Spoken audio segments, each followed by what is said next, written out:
சாம்பார் செய்யறதுக்கு ஒரு 1.5 டம்ளர் அளவுக்கு பருப்பு எடுத்து அதில் 2 பச்சை மிளகாய் போட்டு ஒரு தக்காளி ஒன்று சேர்த்து குக்கரில் வச்சு விசில் விட்டுக்கலாம். ஒரு 3 விசில் விட்டுக்கலாம்.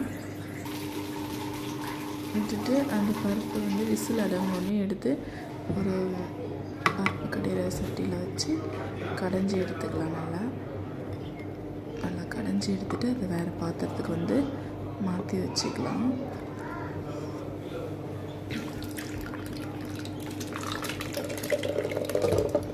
மாற்றி வச்சுட்டு பாத்திரத்தை கழுவி அடுப்பில் வச்சுட்டு அதில் ஒரு 2 ஸ்பூன் அளவுக்கு எண்ணெய் சேர்த்துக்கலாம்.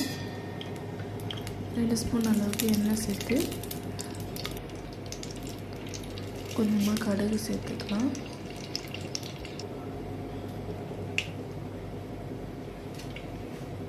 சேர்த்து கடுகு நல்லா பொரிஞ்சு வந்த பிறகு நம்ம நறுக்கி வச்சுருக்க வெங்காயத்தை அதில் சேர்த்துக்கலாம்.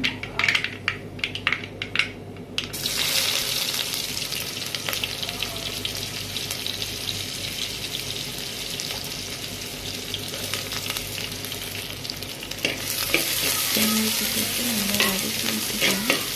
வதக்கி வச்சுட்டு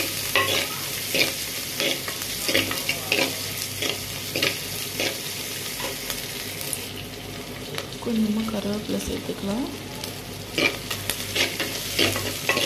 கொஞ்சமாக கருவேப்பிலை சேர்த்து நல்லா வதக்கி விட்டுக்கலாம்.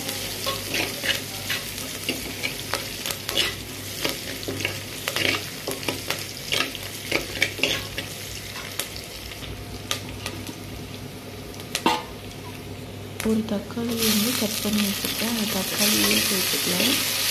சேர்த்து அதையும் நல்லா வதக்கிக்கலாம். நல்லா வதங்கி வரணும்.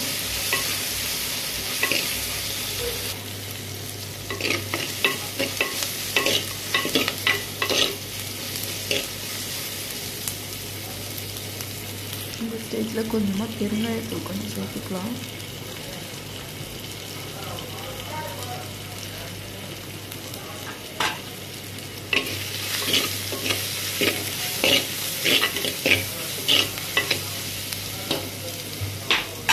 வெங்காயம் தக்காளி நல்லா வதங்கிச்சு. கத்திரிக்காய் சேர்த்துக்கலாம்.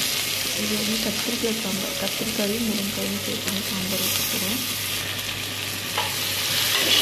கத்திரிக்காய் சேர்த்து நல்லா வதக்கி வச்சுக்கலாம்.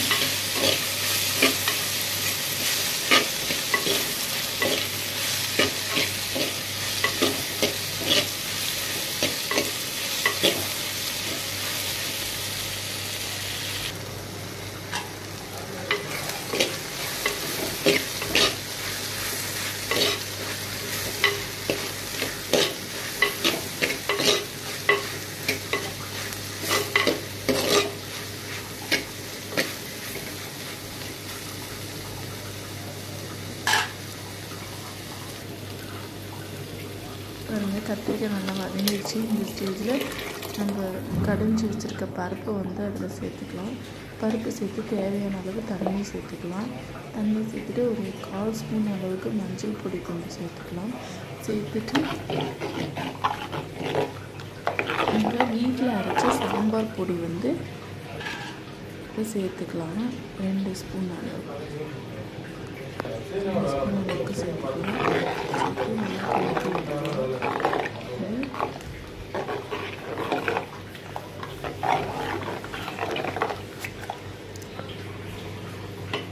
சாம்பார் நல்லா கொதிச்சு வந்துடுச்சு. இது சாம்பார்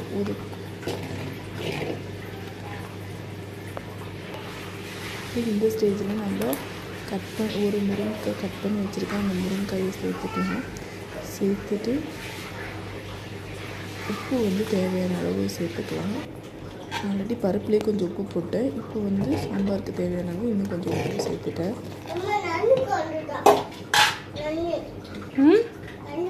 சாம்பார் நல்லா கொதிச்சு வந்துச்சு. ஒரு லெமன் சைஸ் அளவுக்கு புளி கரைச்சி வச்சுருந்தேன். அந்த புளி கரைச்சலை இப்போ சேர்த்துக்கலாம். சாம்பார் சேர்த்துட்டு ஒரு 5 நிமிஷம் கொதிச்சா போதும். புளி ஊற்றுனதுக்கப்புறம் சாம்பார் ரெடி ஆகிடும். நல்லா கொதிக்க ஆரம்பிச்சிச்சு.